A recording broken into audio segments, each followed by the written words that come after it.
जून महिना आला की सगळीकडे एक वेगळाच उत्साह उसळतो, नाही का? शाळांमध्ये ढोल ताशे वाजतात, मुलं नव्या युनिफॉर्म मध्ये चमकणाऱ्या बॅग्स घेऊन शाळेत धडकतात.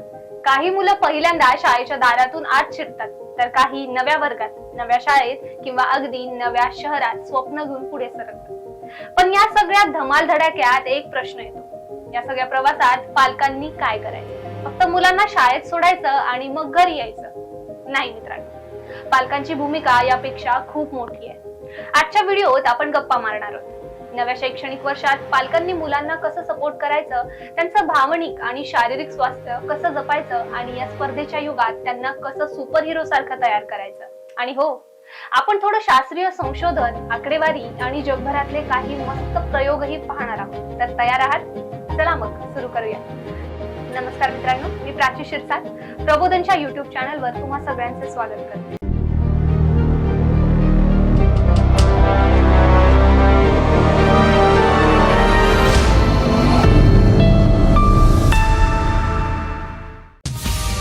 नवं शैक्षणिक वर्ष, बदलांचा उत्सव आणि थोडासा गोंधळ. जून म्हणजे शाळेच्या नवीन वर्षांचा ग्रँड ओपनिंग. मुलं नव्या युनिफॉर्म मध्ये चमकणाऱ्या बॅग्स घेऊन शाळेत येतात. काहींच्या चेहऱ्यावर हसू, काहींच्या डोळ्यात उत्सुकता, तर काहींच्या मनात थोडीशी भीती. आणि का नसणार, कारण हा बदलांचा काळ आहे. काही मुलं प्री स्कूल मधून प्रायमरी स्कूल मध्ये, काही मिडल स्कूल मधून हाय स्कूल मध्ये, तर काही थेट एका शहरातून दुसऱ्या शहरात जातात. पण या सगळ्या गोंधळात पालकांचं काम काय?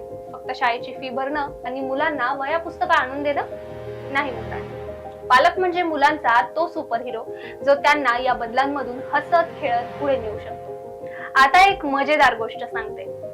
स्टॅनफोर्ड युनिव्हर्सिटीच्या एका अभ्यासात असं सापडलंय की ज्या मुलांचे पालक त्यांच्या शाळेच्या गोष्टींमध्ये लक्ष घालतात, ती मुलं 35% जास्त यशस्वी होतात. आणि फक्त यशस्वीच नाही, तर त्यांचा आत्मविश्वासही कमालीचा असतो. म्हणजे पालकांनी थोडं लक्ष दिलं तर मुलांचं भविष्य चमकतं. आणि फिनलंड मधून एक मस्त उदाहरण. तिथे पालक आणि शिक्षक मिळून मुलांचा अभ्यासक्रम ठरवतात. यामुळे तिथली मुलं गणित, विज्ञान आणि वाचनात जागतिक स्तरावर टॉपवर असतात.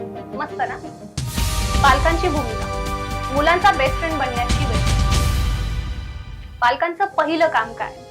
मुलांना अधिक भावनिक आधार देणं. नव्या शाळेत, नव्या मित्रांमध्ये, नव्या शिक्षकांमध्ये मुलांना कधी कधी गोंधळ होतो, विशेषतः जेव्हा ते प्रायमरी स्कूल मधून मिडल स्कूल मध्ये किंवा हाय स्कूल मधून कॉलेज मध्ये जातात. यावेळी त्यांना तुमची गरज असते. एक साधा प्रश्न विचारा, बेटा आज शाळेत काय मजा केली, किंवा आज काही त्रास झाला का? असं बोलणं मुलांना खूप आत्मविश्वास देतं. हार्वर्डच्या एका रिसर्च मधून कळलं की ज्या मुलांना पालकांचा भावनिक आधार मिळतो त्यांचा तणाव 40% कमी होतो. विचार करा. आणि दुसरी गोष्ट, मुलांचं मन वाढवतो. ऑक्सफर्डच्या एका अभ्यासात सापडलं की ज्या मुलांना पालकांकडून कौतुक आणि प्रोत्साहन मिळतं, ती मुले शाळेत 25% जास्त गुण मिळवतात. समजा तुमचं मूल म्हणतं मला गणित जमत नाही, तर त्याला म्हणू नका तुझ्याकडून काही होणार नाही. त्याऐवजी चल आपण मिळून गणिताची मजा घेऊया, तू हे नक्कीच करशील, असं बोललं की त्यांचं मन वर येतं. आणि हो, शाळेच्या गोष्टींमध्ये थोडं डोकं खुपसायला विसरू नका. पालक शिक्षक सभा, सांस्कृतिक कार्यक्रम किंवा स्पोर्ट्स डे यात जा. मुलांना दाखवा की तुम्हाला त्यांच्या शिक्षणाची काळजी आहे. कॅनडात एक प्रयोग केला गेला, जिथे पालकांनी शाळेच्या उपक्रमांमध्ये भाग घेतला. तिथल्या मुलांचं शैक्षणिक यश 20% जास्त होतं. भावनिक आणि शारीरिक बदल, मुलांना समजून घ्या. नवं शैक्षणिक वर्ष सुरू झालं की मुलांच्या आयुष्यात बदलांचा वेग वाढतो, खास करून किशोर वयात. मुलींना मासिक पाळी, मुलांचा आवाज बदलणं आणि सगळ्यांनाच मूड स्विंग्स, हे सगळं नॉर्मल आहे. पण मुलांना याची नीट समज द्यायला हवी. पालकांनी मोकळेपणाने याबद्दल बोलायला हवं. जापान मधल्या शाळांमध्ये एक मस्त गोष्ट आहे. तिथे पालक आणि शिक्षक मिळून मुलांसाठी कार्यशाळा घेतात, जिथे शारीरिक बदलांबद्दल वैज्ञानिक माहिती दिली जाते. यामुळे मुलांचा गोंधळ 50% कमी होतो, असं संशोधन सांगतं. किशोर वयात मुलं स्वतःच्या ओळखीच्या शोधात असतात. मी कोण आहे, मला काय करायचंय, माझे मित्र मला स्वीकारतील का, असे प्रश्न त्यांच्या डोक्यात घोळतात. यामुळे तुम्ही त्यांचे बेस्ट फ्रेंड बना, त्यांच्याशी गप्पा मारा, त्यांचं ऐका. फिनलंडमध्ये पालकांना सांगितलं जातं की मुलांची आठवड्यात किमान 1 तास क्वालिटी टाइम घालवा. यामुळे मुलांचं मानसिक स्वास्थ्य सुधारतं आणि त्यांच्यात नैराश्याची शक्यता 30% कमी होते. आणि शारीरिक स्वास्थ्य, रात्री 8 ते 10 तासांची झोप, सकस आहार आणि थोडा व्यायाम, हे सगळं खूप महत्वाचं आहे. अमेरिकेत एक अभ्यास सांगतो की ज्या मुलांना पुरेशी झोप मिळते त्यांची एकाग्रता आणि स्मरणशक्ती 35% जास्त असते. म्हणूनच मुलांना रात्री लवकर झोपायला सांगा आणि मोबाईल लॅपटॉप पासून थोडं लांब ठेवा.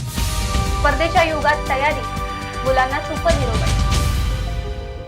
आजचं जग स्पर्धेचं आहे. जेई, नीट, यूपीएससी किंवा अगदी आंतरराष्ट्रीय ऑलिम्पियाड्स. मुलांना यशस्वी होण्यासाठी तयार करायलाच हवं, पण याचा अर्थ त्यांच्यावर दबाव टाकायचा नाही. मुलांना त्यांच्या आवडीचं क्षेत्र निवडू द्या. वर्ल्ड इकॉनॉमिक्स फोरमच्या एक अहवालात असं सांगितलंय की 2030 पर्यंत 50% नोकऱ्या एआय, मशीन लर्निंग आणि डेटा सायन्सशी जोडलेल्या असतील. म्हणजे मुलांना आता फक्त पुस्तक नाही तर सॉफ्ट स्किल्सही शिकावे लागतील. सॉफ्ट स्किल्स म्हणजे काय? संभाषण, नेतृत्व आणि वेळेचे नियोजन. हार्वर्डच्या एका अभ्यासात सापडलंय की नोकरीच्या मुलाखतीत 85% यश हे सॉफ्ट स्किल्सवर अवलंबून असतं.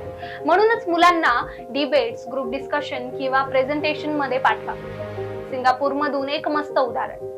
तिथे 10व्या वर्गापासून मुलांना करिअर काउन्सिलिंग मिळतं, ज्यामुळे त्यांना त्यांच्या आवडीचं क्षेत्र निवडण्यात 60% जास्त यश मिळतं. आणि स्वीडन, तिथे 8व्या वर्गापासून मुलांना कोडिंग शिकवलं जातं, ज्यामुळे तिथली मुलं टेक इंडस्ट्रीत पुढे असतात. सरकारचं धोरण आणि भविष्याचा वेग.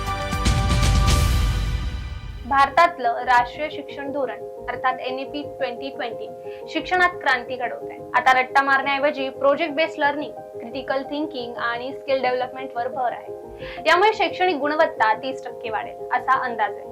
जर्मनीत प्रोजेक्ट बेस्ड लर्निंगमुळे मुलांचं यश 30% वाढलंय आणि आपल्याकडेही तेच होणार आहे. पालकांनी मुलांना शाळेतल्या प्रोजेक्ट्स आणि उपक्रमांमध्ये पुढे करायला हवं. आणि भविष्य, वर्ल्ड इकॉनॉमिक्स फोरम सांगतं की 2030 पर्यंत 50% नोकऱ्या एआय आणि डेटा सायन्सशी जोडल्या जातील. म्हणूनच मुलांना स्टेम अर्थात सायन्स, टेक्नॉलॉजी, इंजिनिअरिंग आणि मॅथ्स शिकायला प्रोत्साहित करा.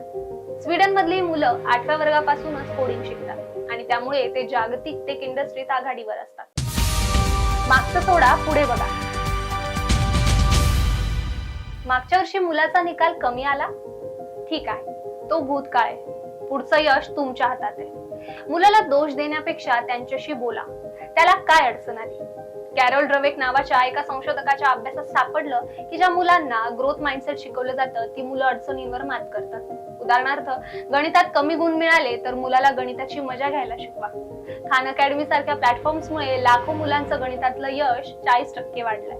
ऑनलाईन प्लॅटफॉर्म्समुळे लाखो मुलांचं गणिताचं यश 40% वाढलंय. आणि प्रेरणा हवी? डॉक्टर APJ अब्दुल कलाम यांचं उदाहरण घ्या. एका साध्या गावातून मेहनत आणि मार्गदर्शनाच्या जोरावर ते भारताचे राष्ट्रपती झाले. म्हणजे यशाला कोणतीच मर्यादा नाही, फक्त मेहनत आणि योग्य दिशा हवी. सुपर हिरो सारखं पुढे जा. मित्रांनो, नवीन शैक्षणिक वर्ष म्हणजे मुलांसाठी आणि पालकांसाठी एक नवी सुरुवात. तुम्ही मुलांचे सुपर हिरो बनू शकता. त्यांना भावनिक आधार द्या, त्यांचं स्वास्थ्य जपा आणि स्पर्धेच्या युगात यशस्वी होण्यासाठी तयार करा. शास्त्रीय संशोधन, जगभरातले प्रयोग आणि आपलं NEP 2020 सांगतंय, योग्य मार्गदर्शनाने प्रत्येक मूल चमकू शकतं. हा व्हिडिओ कसा वाटला? तुम्ही तुमच्या मुलांना कसं सपोर्ट करता? कमेंट्स मध्ये नक्की सांगा. आणि हो, प्रेरणादायी व्हिडिओसाठी चॅनलला सबस्क्राईब करा, बेल आयकॉन दाबा, जेणेकरून प्रत्येक नवीन व्हिडिओ तुमच्यापर्यंत पोहोचेल.